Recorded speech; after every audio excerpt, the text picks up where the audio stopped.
Hey, welcome back everybody. This episode we're going to talk about method overloading. This is a really important concept because when we are working with a typed language like Java, we have these different data types string. So if we wanted to set this name using something else like a number or, an enum, well, it's not going to work. The compiler is going to catch that because of the typing conflict and it's going to be like, "No, bro, you can't do this." So that is where method overloading comes in if you want to basically create different variations of methods with different types.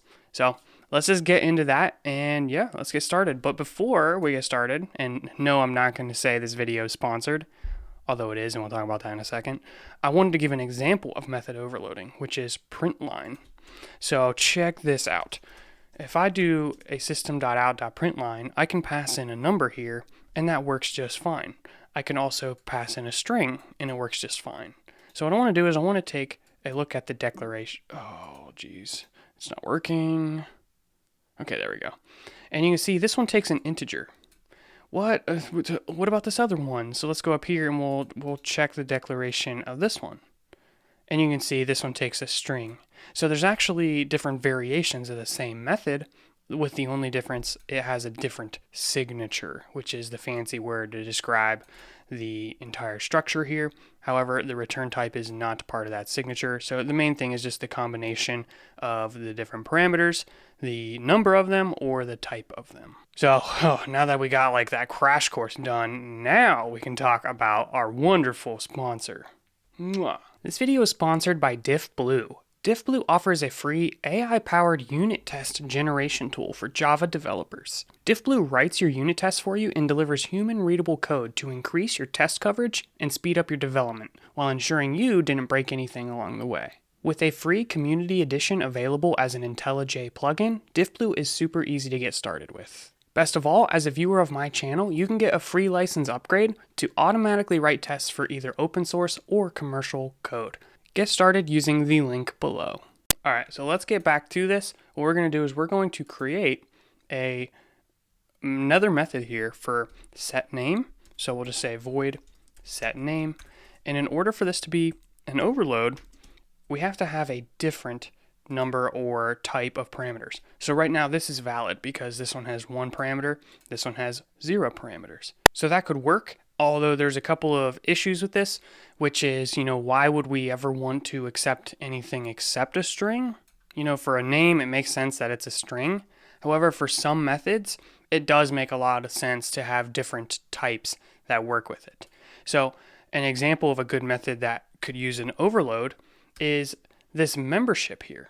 Well, a membership, it could be a string, or, maybe it could be different number codes, 1, 2, or 3, depending on the different tier.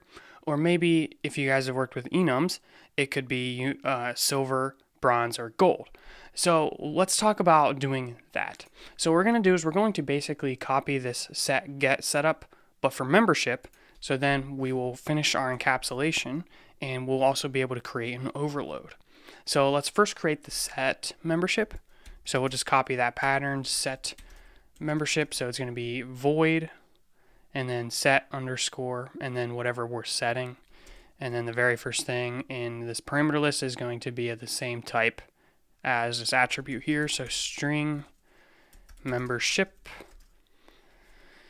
And then inside up here, we'll just change this to private and give it an underscore. So anytime we want to refer to that in this class, we'll just give it an underscore. Such as here, we will say underscore membership and set that equal to membership, which will be passed into the parameter here. So that should be the set. Now let's do the get.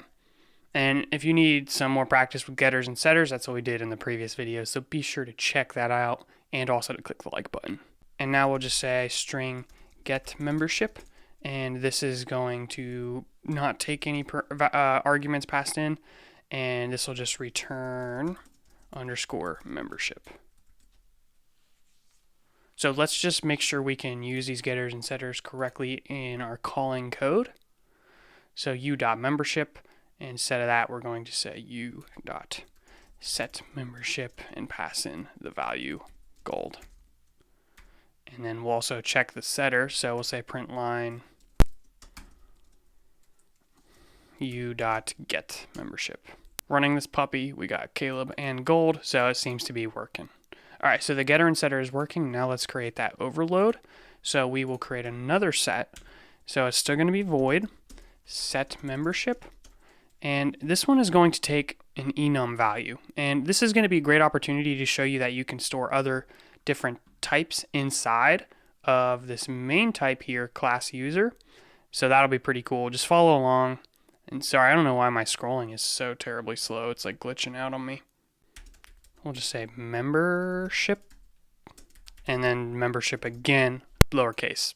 So this is the type, and then this is the variable name, and then we'll just open this method.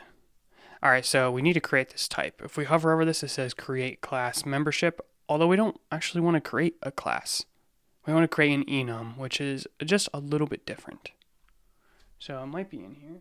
Yep, there it is, create enum membership. So we'll click that, and then we'll hit finish. And here's where we can define the different options for this enum, bronze, silver, gold. So this isn't a separate file. I think we can put this in the same file. Now that I say that out loud, like I'm starting to like second guess myself. So let me just double check that. So we'll just paste that here, indent that, and save. And we shouldn't get any compiling errors or anything. It looks to be good. So for me, since the membership is directly associated to the user and that's all we're really going to be using it for, it makes sense to define that inside of the user class. So what I'm actually going to do is I'm just going to delete that generated file, which was the membership file. So we'll go in here and just right click, delete. Okay.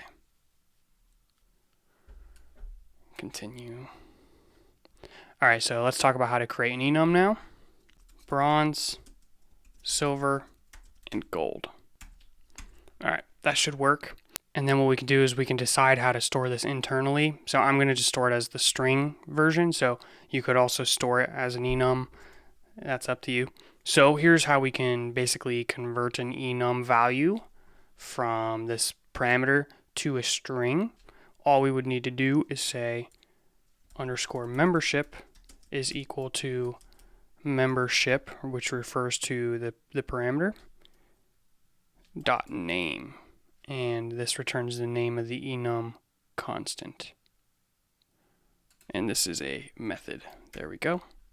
All right, so let's just test this out. Basically what we need to do is we need to invoke it using the enum variation and then see if when we get the membership, it works exactly the same way. So here's what we're going to do. Sorry, we're going to change the membership here. First thing we need to do is we need to access that enum, which we're going to do through that class directly. So what we'll do is we will say user with a capital U dot and membership. And then on here, we have some different options, bronze, gold, or silver. We will go with gold. Click that. And let's run this. And you can see we still get that value gold as a string. And it's fantastic. It's working.